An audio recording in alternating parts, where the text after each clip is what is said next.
कुरान कह रहा है अक़ीमिस्सलात लिदुलूकी शम्स। पीछे कुरान ने तज़किरा किया कि रसूलुल्लाह सल्लल्लाहु अलैहि वसल्लम पर इतना ज़्यादा मुशरिकीन का दबाव है कि कुरान कहता है कि अगर हम आपको साबित कदम ना रखते तो आप भी इनकी तरफ माइल हो जाते। तो ज़ाहिर है बहुत सख्त दबाव और जबर है आपके ऊपर।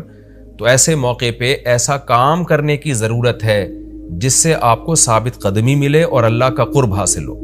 तो उसका सबसे बेहतरीन तरीक़ा कुरान कहता है नमाज है। यानी ए नबी सल्लल्लाहु अलैहि वसल्लम आप नमाज को मजबूती से थामिए ताकि आपको साबित कदमी मिले, आपको अल्लाह का कुर्ब मिले। क्योंकि जिस अल्लाह के लिए काम किया जा रहा है ना, जब तक उस अल्लाह से रिश्ता मजबूत नहीं होगा तो उस काम में आप साबित कदम नहीं रह सकते।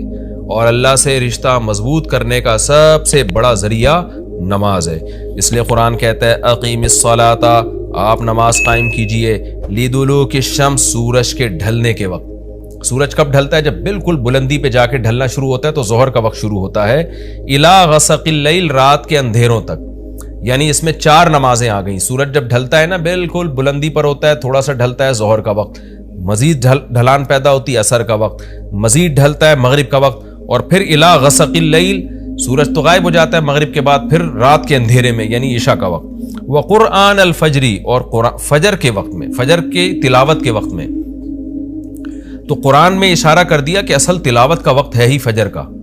आज बाज़ इमामों को हमने देखा फजर में बड़ी मुख्तसर तिलावत करते हैं, ये बिल्कुल गलत है। सुन्नत है फजर में तिवाले मुफस्सल यानी सूरह हुजरात से लेकर सूरह बुरूज तक की जो लंबी लंबी सूरतें उनको तिलावत किया जाए। तो फजर के कुरान के वक्त भी आप नमाज कायम कीजिए।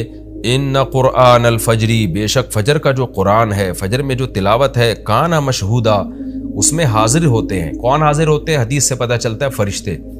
फजर का वक्त इतना मुबारक वक्त है जब उसमें इमाम साहब क़िरात करते हैं और लोग हाथ बांध के पीछे इमाम की क़िरात सुनते हैं। एक ख़ास सकीनत नाजिल होती है अल्लाह की तरफ से, और फरिश्ते भी उस तिलावत में नाजिल होते हैं। सही हदीस से ये बात साबित है कि फरिश्ते जो तब्दील होते हैं ना, उनके आने जाने का वक्त और फजर और असर में है। वो जो फजर में फरिश्ते आते हैं इंसान की हिफाजत के लिए, लहू मुअक्क़िबातुम मिन बैनि यदैहि व मिन खल्फ़िही यहफ़ज़ूनहु मिन अम्रिल्लाह।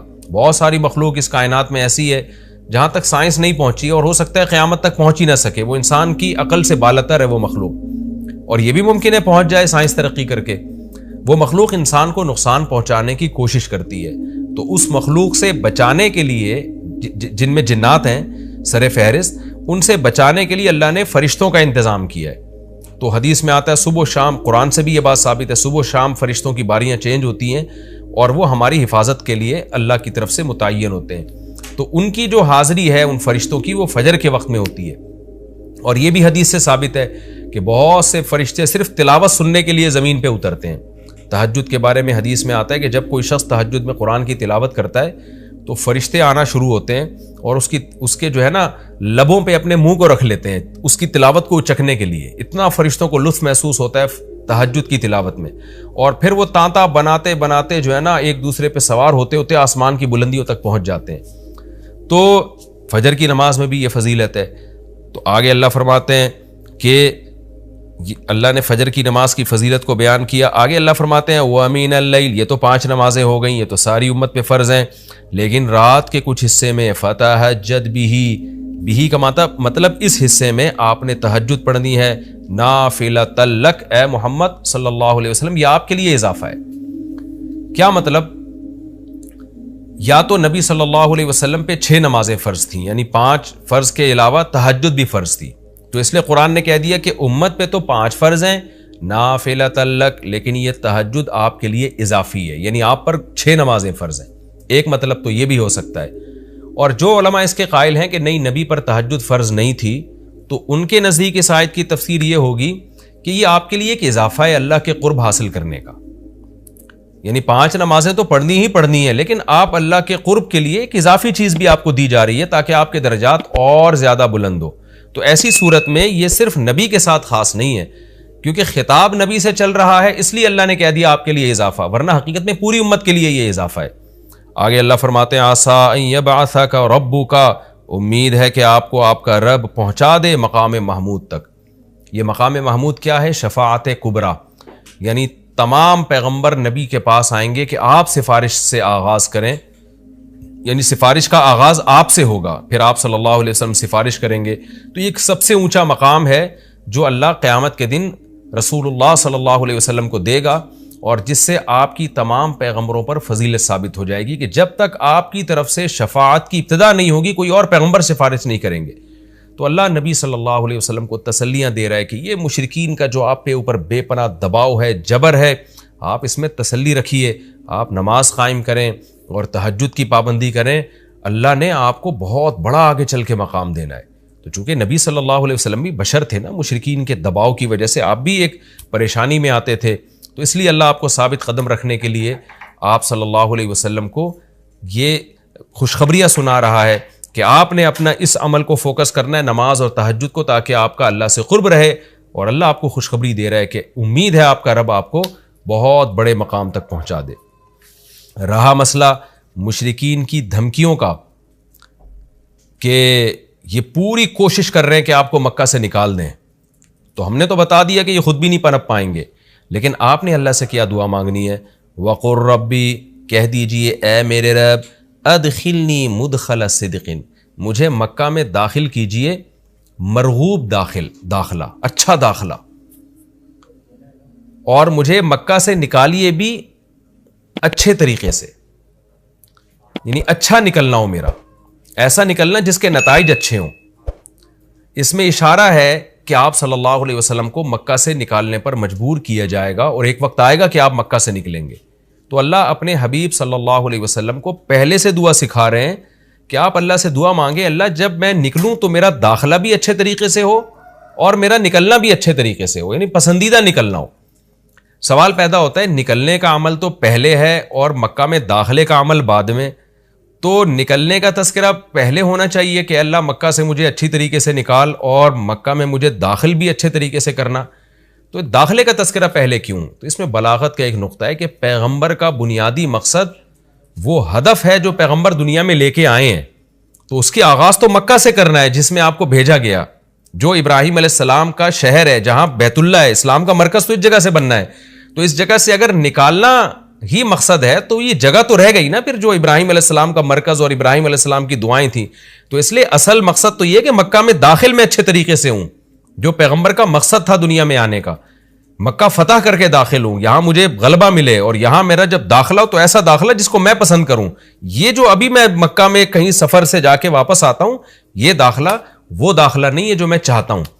तो चूंकि मक्का से निकलना मकसद नहीं है, निकाला इसलिए जा रहा है ताकि दाखिला एक ताकत के साथ हो और अच्छे तरीके से दाखिला हो, इसलिए उस दाखिले का तस्करा पहले किया जा रहा है। हाँ, वो दाखिला उस वक्त तक मुमकिन नहीं है जब तक मक्का से एक दफ़ा आपका खुरूज ना हो, ताकि मदीना में रियासत बने और आप 10,000 का लश्कर लेकर फातिहाना अंदाज से मक्का में दाखिल हों और जिस मकसद के लिए अल्लाह ने आपको भेजा था वो मकसद पूरा हो। तो वो मकसद निकले बगैर पूरा हो नहीं सकता, इसलिए निकलने का तस्करा कर दिया, वरना असल मकसद तो यह है कि अल्लाह मैं मक्का से निकलना नहीं चाहता, मैं मक्का में दाखिला चाहता हूं।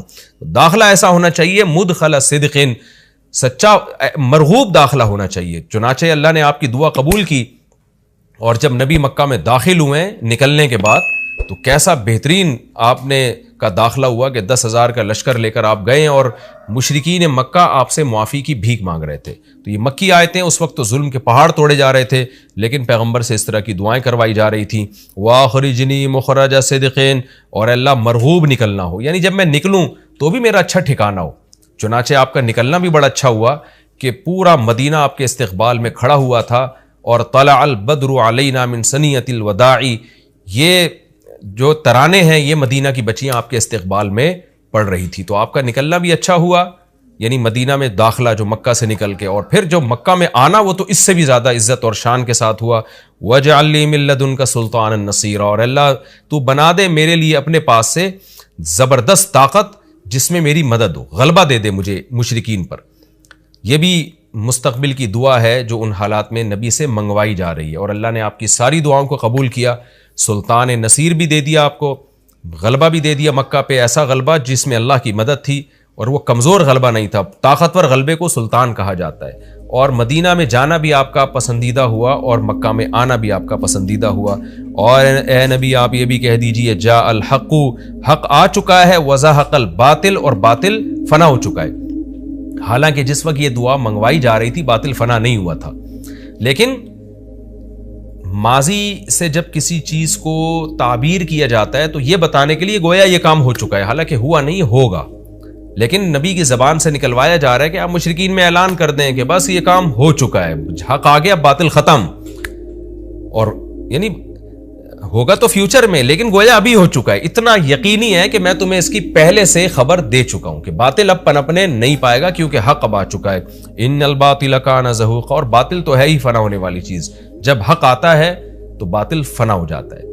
नबी सल्लल्लाहु अलैहि वसल्लम जब मक्का मुकर्रमा में दाखिल हुए ना, तो आप बुतों को छड़ियों से गिराते थे, छड़ी से मक्का में दाखिल होकर 360 बुत को एक एक करके छड़ी मारते थे और वो बुत उल्टे लुढ़कते थे। तो आप उस मौके पर यह आयत पढ़ रहे थे कि इन्नल जाअल हक़ व ज़हक़ल बातिल इन्नल बातिल कान ज़हूक़ा।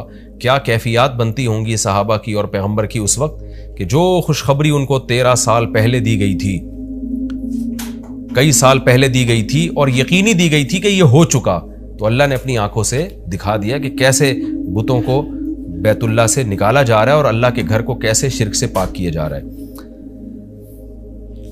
वनुनज़्ज़िलु मिनल क़ुरआनि मा हुवा शिफ़ाउन व रहमतुल लिल मुमिनीन, और कुरान कह रहे हैं हम कुरान नाजिल करते हैं जिसमें मोमिनीन के लिए शिफा है। यानी ए नबी आपकी तसल्ली के लिए और भी हम बताएं आपको कि हम ये जो आयतें नाजिल कर रहे हैं ना, इसमें मोमिनीन को भी शिफा मिल रही है, उनकी इस्लाह हो रही है शिर्क से और बुरे अकीदों से, और मुसलमानों के लिए ये रहमत है, उनको तसल्लियाँ भी मिल रही हैं। वला यज़ीदुज़्ज़ालिमीन इल्ला खसारा, और ज़ालिमीन के खसारे में इजाफा हो रहा है, क्योंकि ज़ालिमीन इस पर अमल नहीं कर रहे, हुज्जत तमाम हो रही है। वइज़ा अनअमना अलल इंसानी अअरज़ व नअ बिजानिबिही, कुरान कहते हैं हम जब इंसान पर एहसान करते हैं तो वो एरास करता है और अपने पहलू को हटा देता है। नेमत मिलने के बाद बजाय अल्लाह के करीब होने के अल्लाह से दूर होता है। वइज़ा मस्सहु शर्रु, और जब इंसान को कोई मुसीबत पहुंचती है, कान यऊसा, तो मायूस होने लगता है। यानी इंसान के बारे में शिकायत की जा रही है कि इसका अल्लाह पर ईमान नहीं है। पैगंबर का मकसद है अल्लाह से जोड़ना। तो ये जो मुशरिकीन हैं जो अल्लाह को नहीं मानते, ये खुशियों में भी अल्लाह को भूलते हैं और गम में भी अल्लाह को भूलते हैं, असबाब को देखते हैं। लिहाजा जब असबाब को आप देखते हो और परेशानी आती है तो असबाब बता रहे होते हैं, परेशानी दूर नहीं हो सकती, तो मायूस होने लगते हैं, डिप्रेशन में जाते हैं।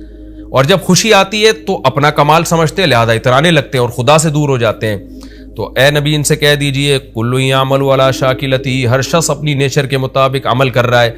अच्छे लोग क्या करते हैं कि जब उन्हें खुशी मिलती है तो शुक्र अदा करते हैं, और गम आता है तो मायूस नहीं होते, उनको पता है गम अल्लाह दूर कर सकता है। फरब्बुकुम अअलम, तुम्हारा रब खूब जानता है बिमन हुआ अहदा सबीला, कौन इन दोनों फरीकों में सीधे रास्ते पर चल रहा है। जो गमों में मायूस हो और खुशियों में इतराने लगे, खुदा से दूर हो जाए, वो गुमराही वाले रास्ते पर है। और जो खुशियों में अल्लाह के करीब आए, शुक्र अदा करे, और गमों में भी अल्लाह के करीब आए कि गम को अल्लाह ही दूर कर सकता है, मायूस ना हो, ये सीधे रास्ते पर है। अल्लाह खूब जानता है कौन सीधे रास्ते पर है, यानी इसमें अल्लाह ने इशारा दे दिया कि ये लोग सीधे रास्ते पर है, तो हमें ऐसा बनना चाहिए। ये हमारा रुकू कंप्लीट।